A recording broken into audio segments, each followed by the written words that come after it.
Good afternoon. YouTube, TikTok, LinkedIn, Facebook. I'm Brian Manning, and I'm an asylum lawyer. My law firm helps immigrants all over the country to secure their future in America through asylum, and I'm answering your questions about the asylum today. This is the Asylum Answers Show. Let me know what questions you have about your case, about asylum in general. I want to answer your questions about winning asylum in the United States. Say hello. Before you drop your comment in the comments, your questions about asylum, I'd love to hear from you. Say hello. Let me know where you're watching from. Love to see where our community is at of asylum seekers. Say hello. Let me know where you're watching from. And then we will get going with the questions. But before those questions, I want to answer this question or address this issue of, listen, in your asylum case, who's actually making the decision? Because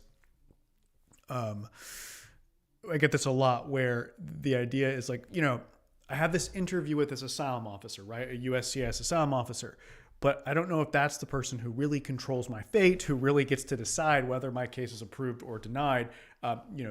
Do I need to be doing anything to try to impress, or be explaining my case to anyone else? Or is everything in this one asylum officer's hand?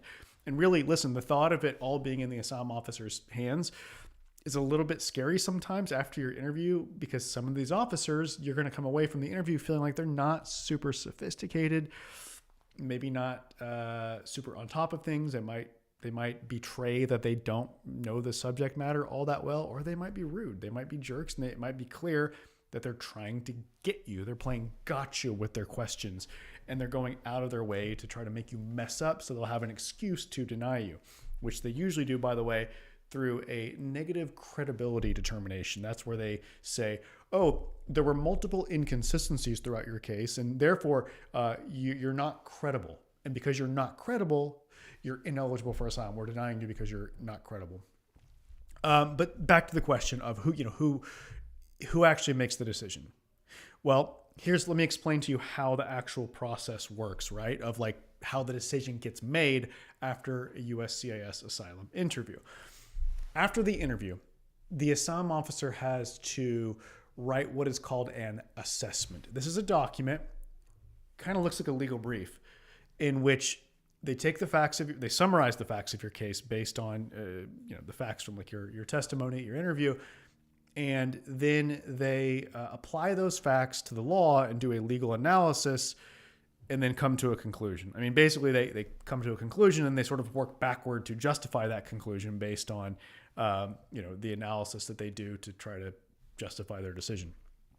They send this assessment to their supervisor. At the asylum office, the supervisor title is Supervisory Asylum Officer. Supervisory Asylum Officer, SAO are the initials.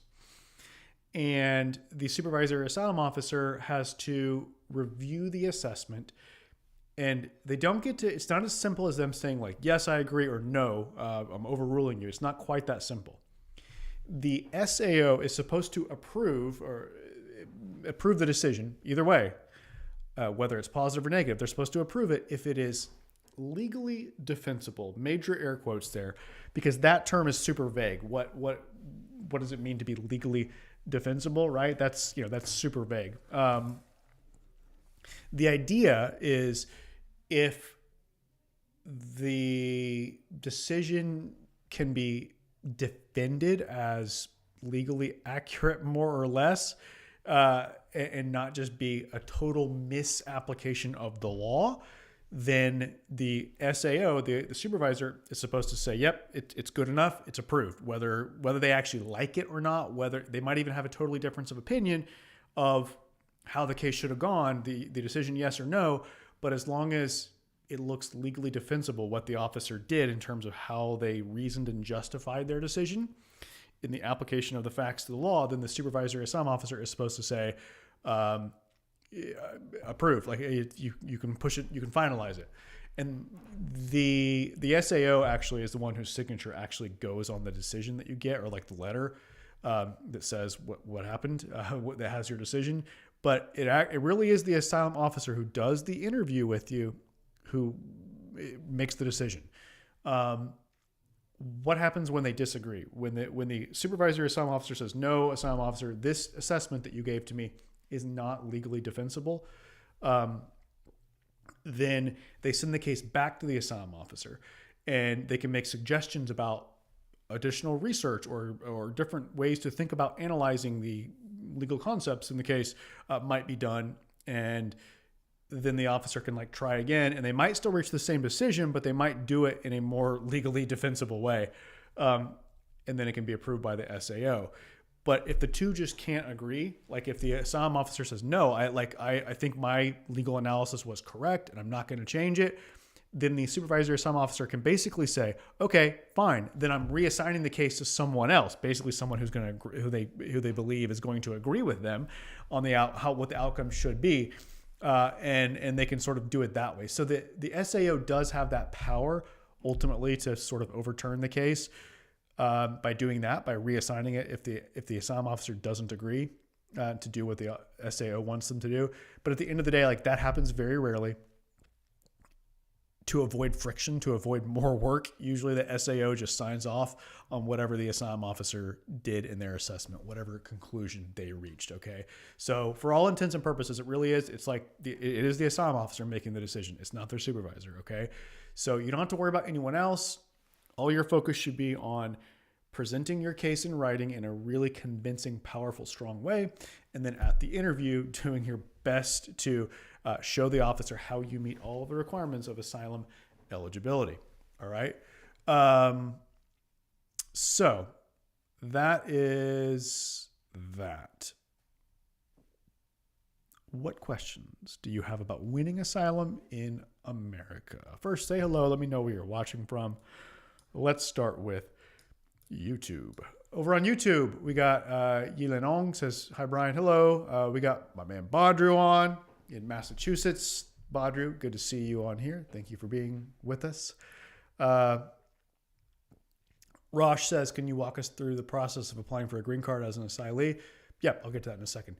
Meha says, hi, Brian. Good evening from Long Island, New York. Nice, New York. Marlou says, good evening, watching from the UK. All right, very interesting. We got TLB asking a question. We got Shakla. We got May. I already said Meha. Over on TikTok, who we got? What are you guys doing? We got Mr. Gurung says, hi, Brian. Good evening from California. We got Alexis. We got Philby2. We got Tassawar. Good to see all you guys. Nice. Don't spam it. Don't spam the questions, Alexis. Careful. All right. Let's start with the questions. All right. I'll go to Rosh, who says, can you walk us through the process of applying for a green card as an asylee? Yeah. So listen, the question is this. What's the process of applying for a green card as an asylee? Asylee is kind of a weird word. It means someone who has gotten asylum, all right? So if you win asylum, you're eligible to apply for permanent residency on that basis. Permanent residency is another way to say green card. And you're eligible to do that as soon as you win asylum. It's complicated. It's a long story about sort of how it works in terms of the timing. They can't actually grant it to you. They can't approve your application until you've been 1 year in the U.S. after having won asylum, but you can apply right away to sort of get in the line and hopefully not have to wait as long for your determination. But anyway, you apply by filing the green card application form. You have to have a medical exam as well. The good news is you don't have to have any kind of sponsor. Other friends that you might have who are getting green cards based on other things probably had people sponsoring them and petitioning for them. You don't have to do that with a green card. You might have an interview for your green card case, but you probably won't. And then you eventually get your decision. That's the process. Okay. Let me address this question. Similar. Yeah. Is this. The question is there a risk of being denied your green card application when you're applying for permanent residency based on your asylum status? And the answer is actually, yeah. Listen, it's not that hard to it's not super hard to do the application. And often they don't even do interviews for people who are applying based on their asylum status. But there are actually rejections. And worse still, in addition to denying you the green card, they sometimes after you apply, they sometimes try to take away your asylum status as well and try to deport you. Because what happens is at the green card stage, the officer who's reviewing your materials, they're also reviewing your asylum materials, okay? And including the officer's notes they took at the interview. And if they find inconsistencies in any of your stuff, they can say, we think you lied to get asylum. We therefore think it should be stripped from you. And they start a termination process. We see it happen a lot. It's risky. So you got to be careful and do your asylum application and your green card application really well and really carefully. You really need an asylum lawyer to help with this. All right. I thought your name was nice. All right. So that's how that works.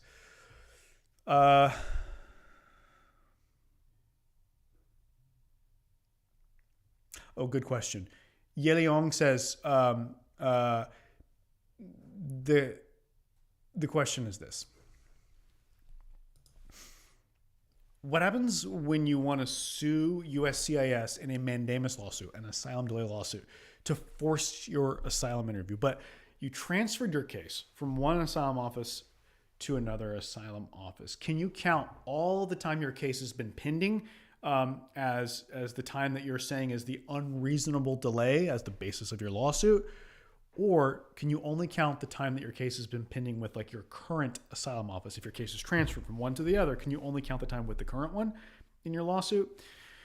Thankfully, the answer is you can count the whole time that your case has been pending, irrespective of the transfer, in jurisdiction from one asylum office to another. So if you've been pending in San Francisco for, let's say, 1 year, but overall your case has been pending for 5 years because it was 4 years somewhere else, 1 year in San Francisco, you're not saying, my case has been pending 1 year, this is unreasonable. No, you can legitimately argue 5 years is unreasonable because it's USCIS. Okay? That's how that works, thankfully. It's a USCIS wide thing. Like they need to give your interview in a reasonable time, irrespective of any change in venue for your case. All right, because we at least when we sue in an asylum delay lawsuit, we do sue the asylum office and the asylum office director, but we also sue USCIS and the USCIS director. And we're like, hey, director, you're responsible for getting this case done in a reasonable amount of time, and you didn't do it. All right, so Yelenong. That's good news for you. Can we get started on your case, please, Yelenong? Let's get that done. Let's do that. I want to help you. All right.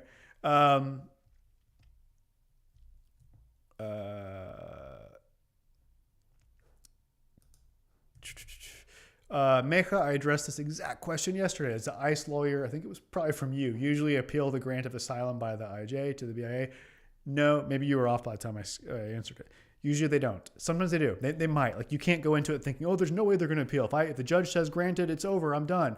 No, they might, but they usually don't. Usually don't.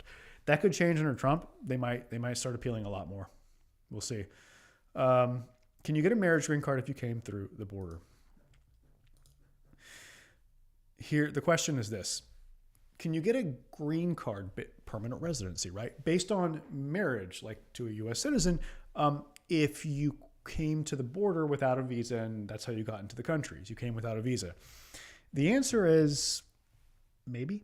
Yeah, it's like, look, there's scenarios under which, yes, you can do that. You can get permanent residency, get the green card, even though you came without permission. I'm not the person though to give you a more definitive answer or to help you with that. I don't do marriage-based green cards. In my law firm, we do asylum. All we do is asylum. Not true. We also do green cards just based on asylum, though. We don't do green cards based on marriage, based on investment, employment.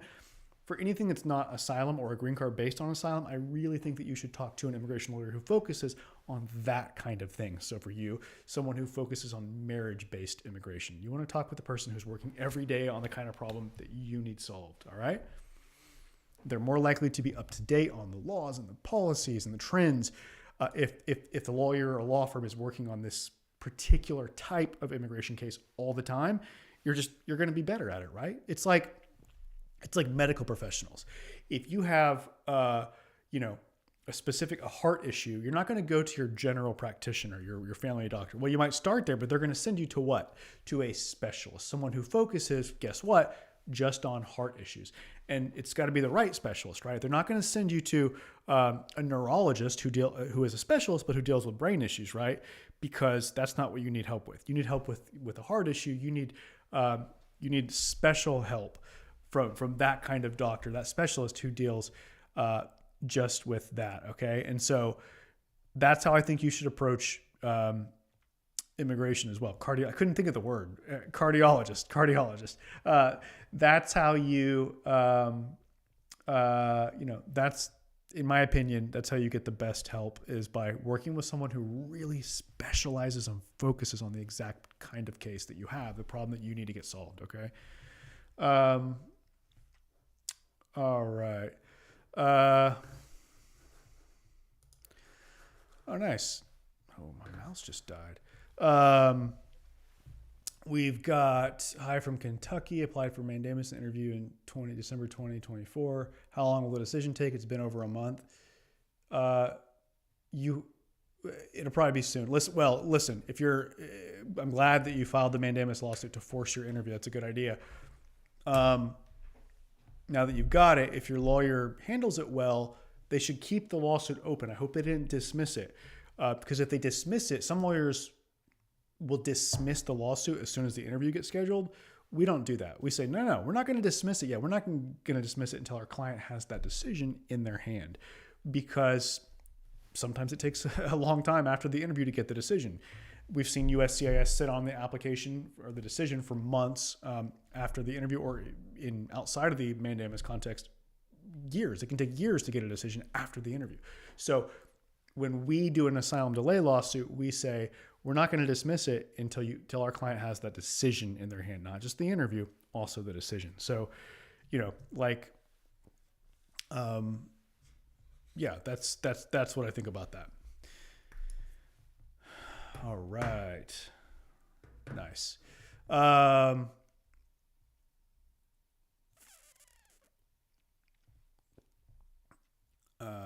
We've got Marlu says, good evening, Mr. Brian. Thank you for helping my daughter, Tamika. You are a very good lawyer. Thank you for being here and for commenting, Marlu. It's our privilege and honor to help Tamika. Thank you. And thanks for the kind words. Kairula, any update about green card? I applied last December, but it's still showing under jurisdiction. I know that I don't have any information about what that might mean or when you might expect it, unfortunately. We got Hadi says, good evening. Is it okay to sue the government in an affirmative asylum case where it's been pending for 2.5 years? So listen, the question is this: are you likely to have success with a mandamus lawsuit, this asylum delay lawsuit, right? Are you likely to have success if your case has been pending for 2.5 years? I wouldn't do it at 2.5. No, I'd wait for 3. Listen, you might, under certain circumstances in certain places, you might have success at 2.5 years, but I think 3 is better. At my law firm, we've been doing this a ton lately with a lot of success. Our clients love these asylum delay lawsuits because they work. Our threshold right now is 3 years. You got to be waiting 3 years for us to take your case to agree to sue the government. Except in Los Angeles, actually, we're doing 5 years. 5-year wait in Los Angeles asylum office, 3 years in every other asylum office. All right. So yeah, unfortunately, I would wait till you get to 3 years. Okay. I think 2.5, there's a pretty strong chance that you will not have success with it. Okay. Thanks for asking the question.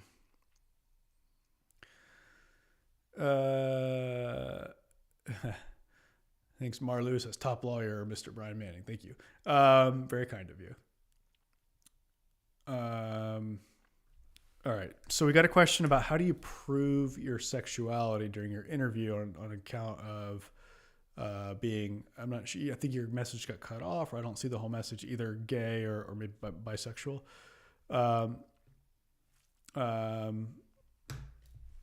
So let me address it.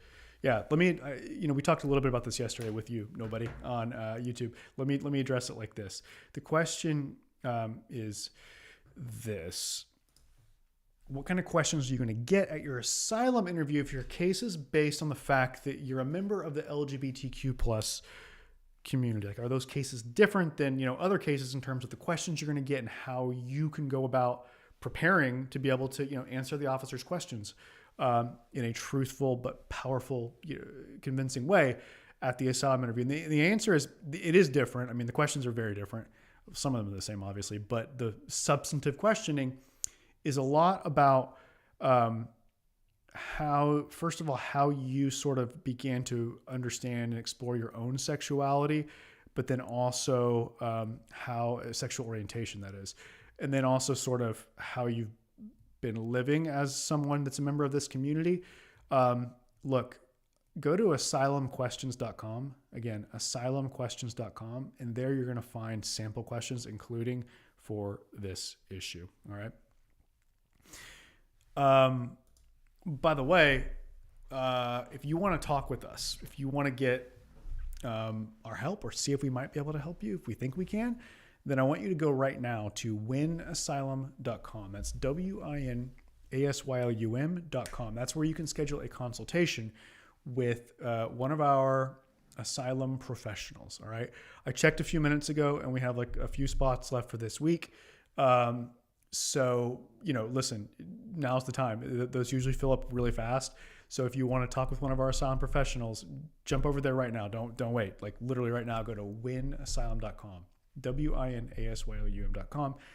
And as I mentioned yesterday on the live, we're probably about to start charging. Right now, at this moment that we're doing this show, it's free. The consultation with one of our asylum professionals is free. If you want to talk with me, it's $350. But to talk right now with one of our other asylum professionals, there's no charge. So if you want to take advantage of that before we change over to a model where we're charging, go right now to winasylum.com, WINASYLUM.com. Now, another URL that I mentioned a second ago in my answer that you might want to check out as well is asylumquestions.com. I haven't checked it in a while. Let me check it to make sure that it's working before I go giving that even more. Or again, asylumquestions.com. Come on. Yep, it pulled up for me. Yep, it's working. On this website, you can register to get this free training that I've created, where I give you a bunch of sample questions, a bunch of questions that you can expect to get on the day of your interview. Asylumquestions.com. Okay, go to asylumquestions.com. I'm going to put that in the chat. Asylum questions. You don't put www or anything else, just asylumquestions.com. Consultations, winasylum.com. All right.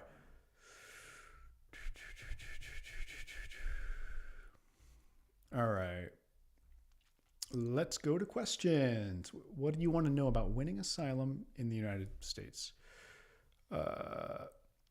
Listen, nobody, it's an interesting YouTube handle, by the way.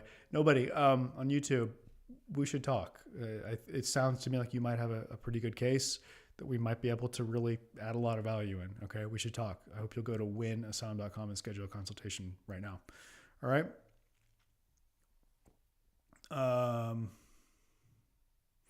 Oh, interesting question. Artwell, I've never gotten this question. This is interesting. He says, is it possible that at the asylum interview, the officer won't know your country conditions? So this is good. The question is this. Will the asylum officer at your USCIS asylum interview know a lot about your country? Are they going to be familiar with the conditions and like the relevant facts about your country to your case? The answer is maybe.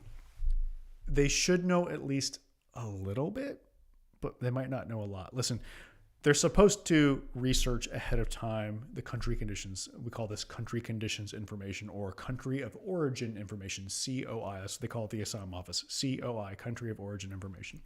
They're supposed to research COI ahead of time to like really understand relevant COI for your country. But often they don't, because they are just overwhelmed. They don't have time, and so they just don't really do it. And they might be totally ignorant. For countries they see a lot of cases from, like Venezuela, Cameroon, India, they're going to be pretty familiar because they see those cases all the time. So they learn it over time. But for countries that are not like that, they might not be at all. You can't assume that they know the country conditions well. Okay. But let me also say this: if you let me address it like this. The question is this: do you need to go out of your way at your asylum interview to educate the asylum officer about the conditions in your country? When I say conditions, we're talking about what they call at the asylum office country of origin information, COI, or country conditions information. And yeah, it's super relevant and important to your case. Usually, what's going on, the history of your country in a certain sense. But here's the thing. You should not really be focusing on that in your interview. I said not really, but I mean not at all, actually. That is your asylum lawyer's job, okay? An asylum lawyer should be analyzing your case in a legal analysis, in a legal brief that they submit, where one of the things they do is they use country conditions information to your benefit. At the interview, you want to focus on you and your situation, what's happened to you and why you're at risk of being harmed and why. Okay? Let the lawyer do the COI stuff. Now, listen, if you don't have a lawyer and you get to your interview, be ready to provide a little bit of context only to the extent that it's necessary to your case, for the officer to understand your situation. But you should not go into your asylum interview thinking like, I'm going to go in there and teach them all about the socioeconomic history of my country. They don't want to hear that. They don't have time for that. They'll shut you down if you start talking a bunch about that stuff.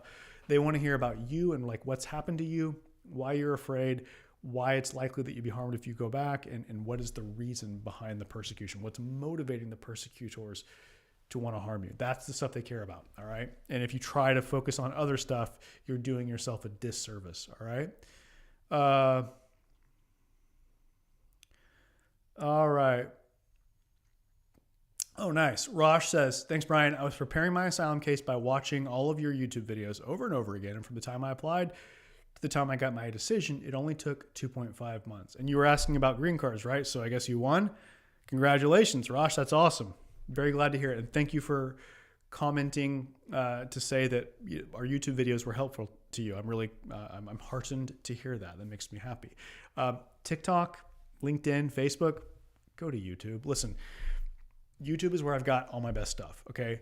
I've got really detailed tutorials, some really long, detailed videos about all kinds of things that you need to know about for your asylum case, okay? Whether you're in affirmative asylum proceedings at the asylum office or you're in immigration court in defensive asylum proceedings, I've got a lot of tutorials and just other videos that I think are going to help you increase your chances for asylum success, all right?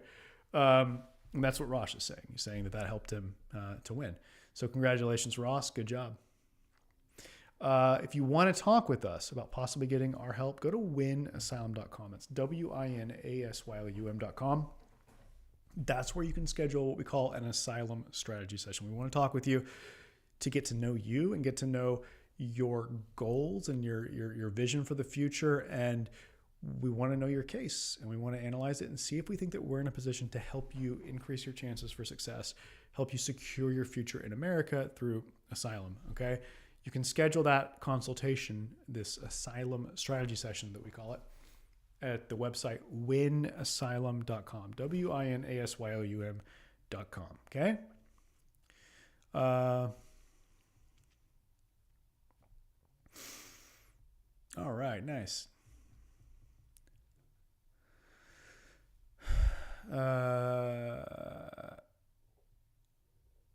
All right. Good afternoon, Brian. WS says, good afternoon, Brian. Does your firm have any recommended Chinese language interpreters for the practice immigration court sessions? We had the strategy session in December, but haven't been able to move forward. Why not? Let's move forward. Let's do it. Let's do it. Let's move forward. What's holding you back? Yes, we can recommend Chinese interpreters or Mandarin, I assume, or whatever it is, whether it's Cantonese or Mandarin or something else. We can find someone that we trust to do a good job to help with the practice sessions. We do that for people that need it. Not a problem. So hope that helps. Hopefully that's enough WS for you to be able to get started with us today. All right, let's do it.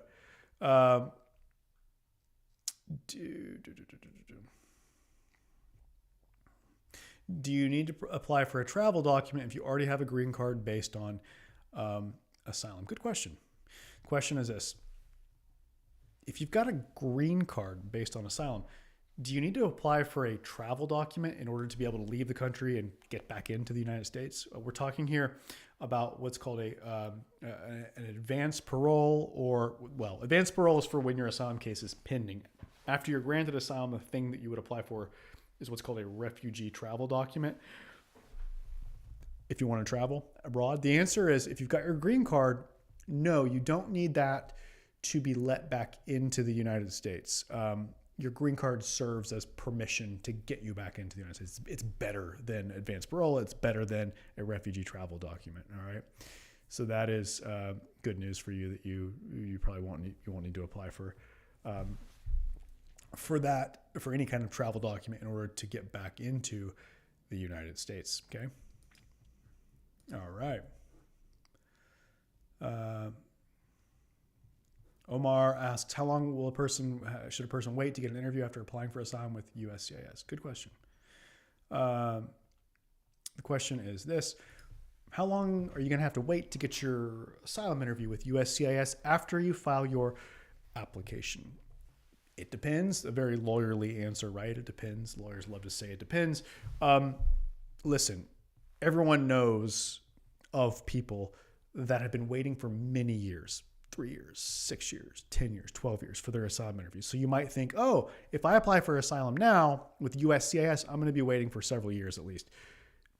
Probably not in the current moment. Long, complicated backstory about how the prioritization of who gets an interview when works.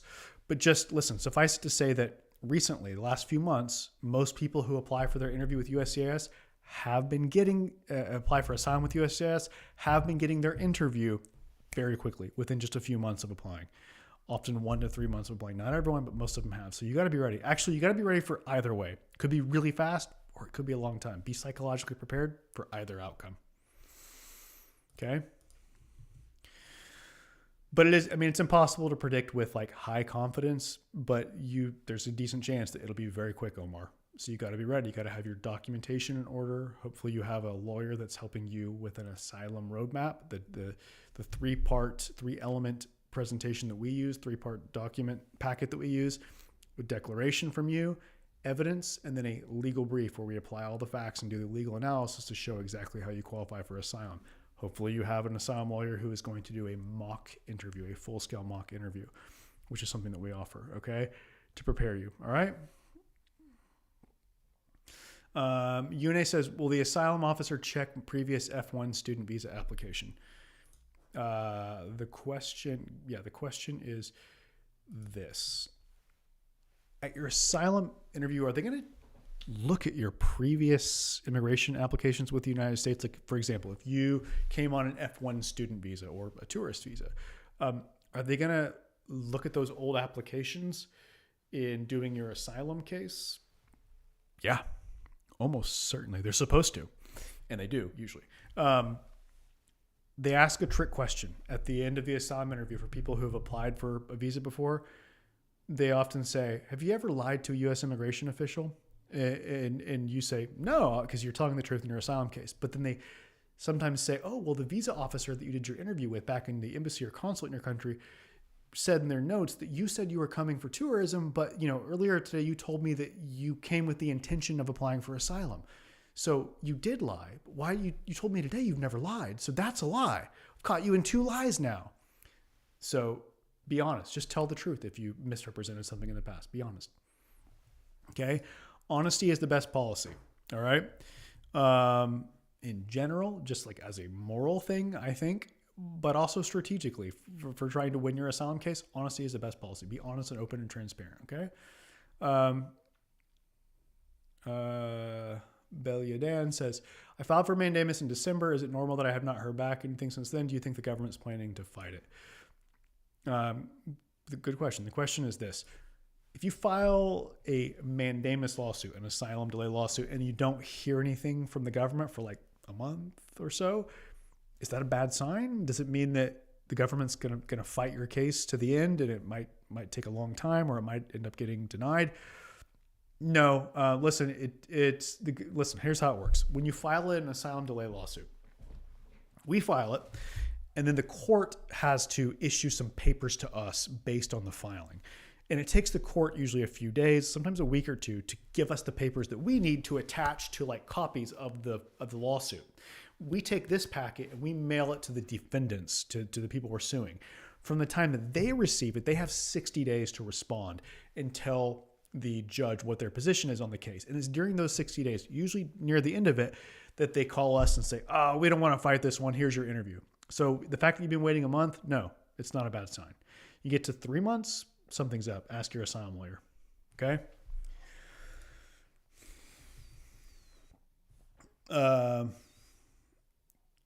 Can you get your passport back from ICE after you win asylum in immigration court? Yes.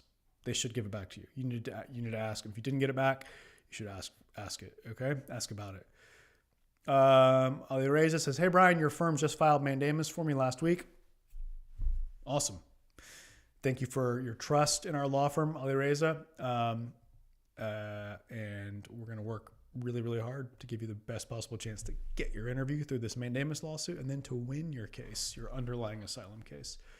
How long does it take to hear back from the San Francisco office and what happens next? Yeah, well, I was just explaining in this last answer that I gave how it works. And you should expect to hear something from the government. It can take up to 60 days after filing the lawsuit. Like if you said we filed it last week, well, based on what I just said, remember it takes the court a few days to issue some papers that we need. We have to put those in the mail. It takes 2 or 3 days for the mail to get there. And then from that time, the government has 60 days to respond. Sometimes they respond right away and they're like, hey, either we're fighting it or here's your interview notice. But very often they wait until like the end of those 60 days. So it could be soon. It could be a couple of weeks from now, but it could be 2 months from now because of the 60-day period that the government has to respond and tell the judge what their position is from on the case. Okay. So Yilin Ong says, what's the expected timeline for my asylum interview after filing the mandamus lawsuit in San Francisco? My case has been pending for 5 years. The question is, how long will it take to get your asylum interview if you sue the government in a mandamus lawsuit? And it works, and they give you your interview as a result. How long does it take from the time that you file to the time you have your interview? And listen, it's impossible to predict this with high confidence or certainty, right? But I would say on average, nationwide on average, we see probably like 4 or 5 months, I think, after filing that our clients have the interview. Sometimes it's much faster. We've had it like once in Miami. Once it was like 1 week after we filed. Sometimes it's a few weeks.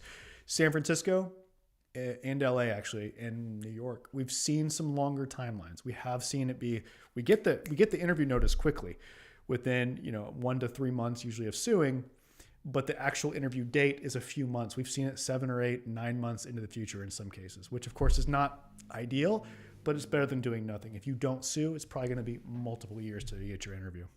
Okay. Will a military person have higher chances of asylum approval? No. I mean, the mere fact that you were in the military, no, doesn't help you or hurt you. How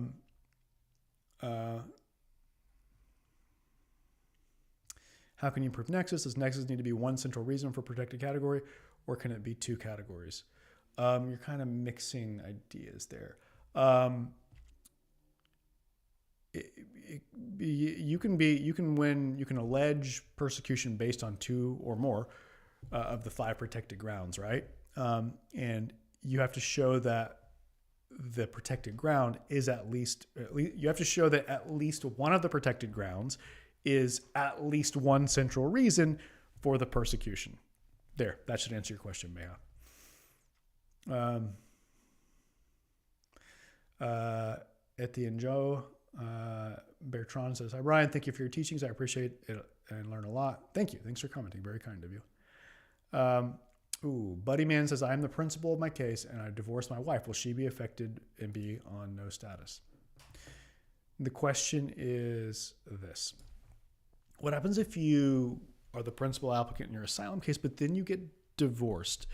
What happens to your spouse Are they in trouble? So yeah, it's true. They're no longer part of your case. Once you get divorced, your spouse, if you're the principal applicant, your spouse cannot win asylum through you. Okay. So what can they do? Well, they can apply for asylum on their own if they fear being harmed in their country. And here's the important thing to remember about this for your spouse. If they've been here for more than 1 year, we've got this issue of the 1 year filing deadline, right?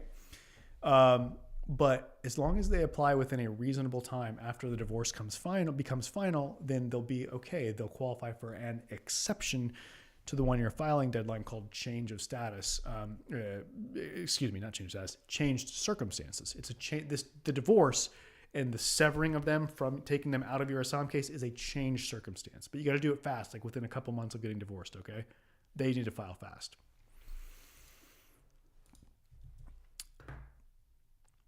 And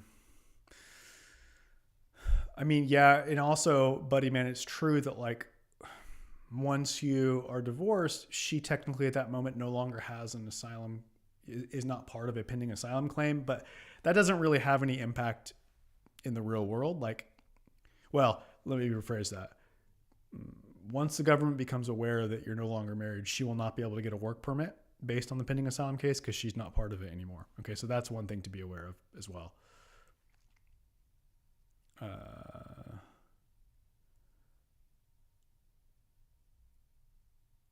right. Rosh says, so wait, Rosh, you're the one that said you just want asylum and you're not my client. You're not our client, right? Is that correct? You're not our client. But Rosh is saying on YouTube, listen, everybody, spending your money on a good lawyer like Brian is a long-term investment. Don't hold back. Thank you for being an unpaid spokesperson who isn't even our client. Very kind of you to say that. I appreciate that. Thank you. Very kind of you. I agree. It's a long-term investment in yourself and your security and your future. And I do think you should do everything possible to give yourself the best possible chance to win asylum. And if you want to talk with us about that, go to winasylum.com. WINASYLUM.com. Go there right now and schedule an asylum strategy session, please, with one of our asylum professionals so we can talk and see if we think that we can help you secure your future in America through asylum. And if we think we can, then we're going to tell you how. We're going to explain in some great detail the concrete steps that we'll take to maximize your chances for asylum success. WINASYLUM.com. WINASYLUM.com. That's it for tonight. Have a good evening, everyone. Thanks for joining us on the Asylum Answer Show. I'm Brian Manning. I'm an asylum lawyer. My law firm is called Political Asylum Lawyers. We help immigrants all over the country, doesn't matter where you live, all over the country, to secure their future in America through asylum. See